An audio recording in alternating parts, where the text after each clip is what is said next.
समझ गए होंगे कि ये माजरा क्या है और एमपी न्यूज के इस खास सेगमेंट में आप सभी दर्शकों का बहुत बहुत स्वागत है।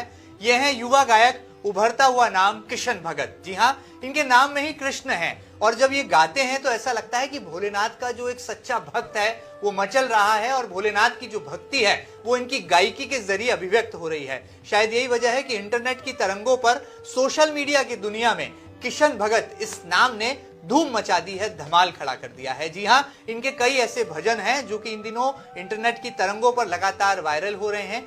मिलियंस ऑफ व्यूअर्स इनके गानों को सुन रहे हैं, देख रहे हैं और सबसे बड़ी बात कि ये इंदौर के बेटे हैं। जी हाँ, किशन भगत से आज आपकी मुलाकात कराएंगे और किशन भगत की क्या है असली कहानी, कैसे संघर्षों के साये में ये बड़ा हुआ एक नौजवान गायक आज जो है लाखों करोड़ों दिलों की धड़कन बन चुका है और इनके जो तमाम गाने हैं वो कैसे लोग उसे पसंद कर रहे हैं। बात महाकाल की भक्ति की हो, शिव महिमा की हो या फिर भोलेनाथ की अपार महिमा की, तमाम वर्णन जो है अपने अनूठे अंदाज में किशन भगत अपनी गायकी के जरिए अपना न केवल लोहा मनवा रहे हैं बल्कि सुमधुर आवाज के जरिए इंदौर को नई पहचान भी दे रहे हैं। बड़ी बात नहीं कि इंदौर के कैलाश खेर भी वो कहे जा रहे हैं क्योंकि उनका जो गेटअप है उन्हें कैलाश खेर की रेप्लिका भी यहां पर साबित करता है और कैसे उनकी आवाज में भोलेनाथ बसते हैं, भोलेनाथ की भक्ति अभिव्यक्त होती है। आइए बातचीत की शुरुआत करते हैं किशन भगत जी से।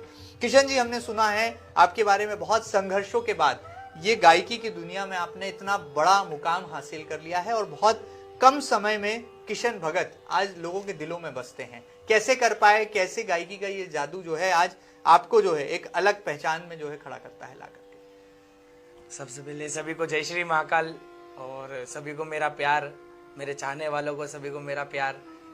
और मैं ही नहीं, हर व्यक्ति ये काम कर सकता है अगर कोई लगन से करे, कोई ठान ले अगर कि मुझे नहीं ये करना है और उसमें अगर मेहनत करे तो हर कोई व्यक्ति कर सकता है ये काम। मैं ही नहीं, सभी बाबा के बच्चे हैं और सभी लोग कर सकते हैं।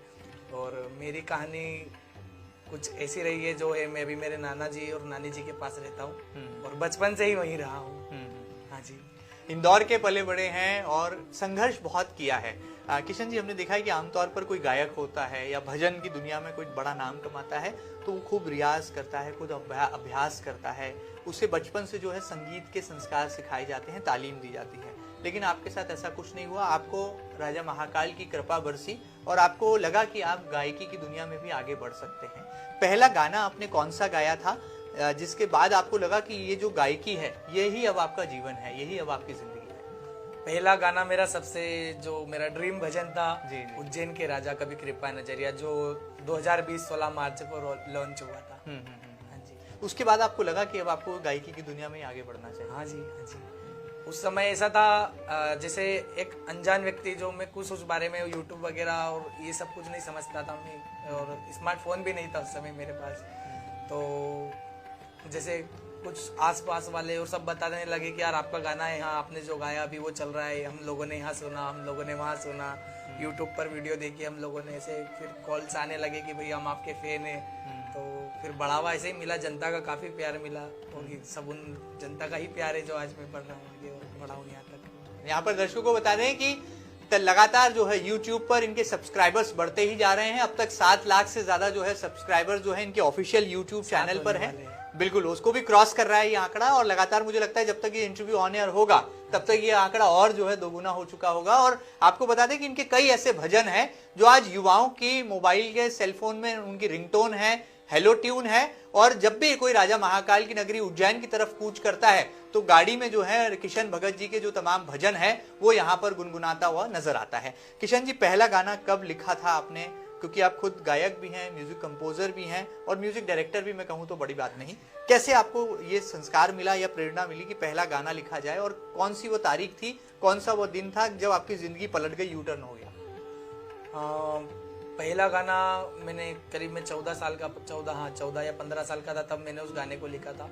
एक भजन, एक गाना जो था पुराना वो बहुत चलता था, उसके ऊपर से मुझे एक वर्ड मिला था सिर्फ उज्जैन के राजा।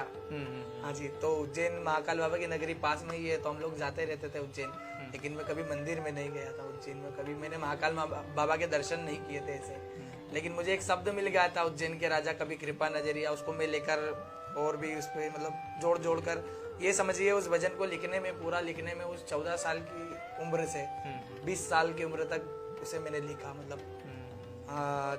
देखा जाए तो करीब 5 से 6 साल तक मैं उसे रिसर्च कर करके, क्योंकि मुझे इतना मतलब आइडिया नहीं था ना उस समय कि कैसे लिखना है, क्या करते हैं, क्योंकि मैं ना तो राइटर था और ना मैं कंपोजर था ना सिंगर था।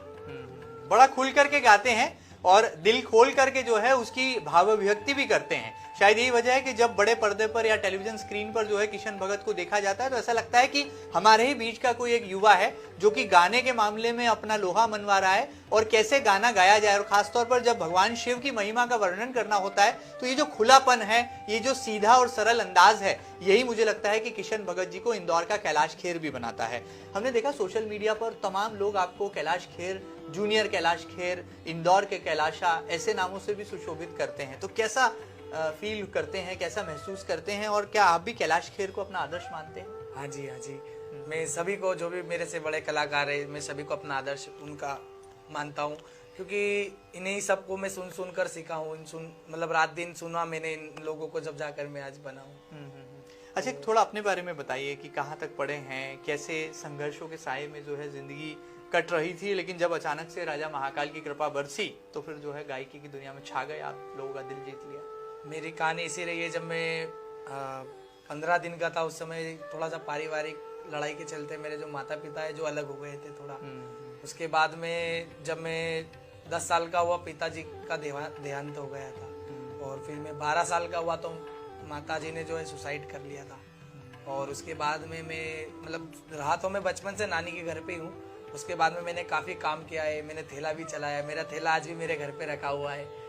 हाँ जी, तो वो ठेले पर मैंने सब्जी भी बेची है, शूज़ बेचे हैं, मेले में दुकान लगाई है, बहुत सारे ऐसे काम मैंने। और शॉप पर भी, कई शॉप पर मैं जॉब करने गया हूँ। आज भी वो लोग भी देखते तो उन्हें बहुत खुशी होती जिन शॉप पर मैं वर्क करता था। और सपोर्ट भी रहा है, फैमिली का भी सपोर्ट रहा है। उन्होंने मुझे मतलब बचपन से संभाला, उनके न होते हुए मम्मी पापा के, और पढ़ाया लिखाया। 12वीं तक मैं पढ़ा हूँ।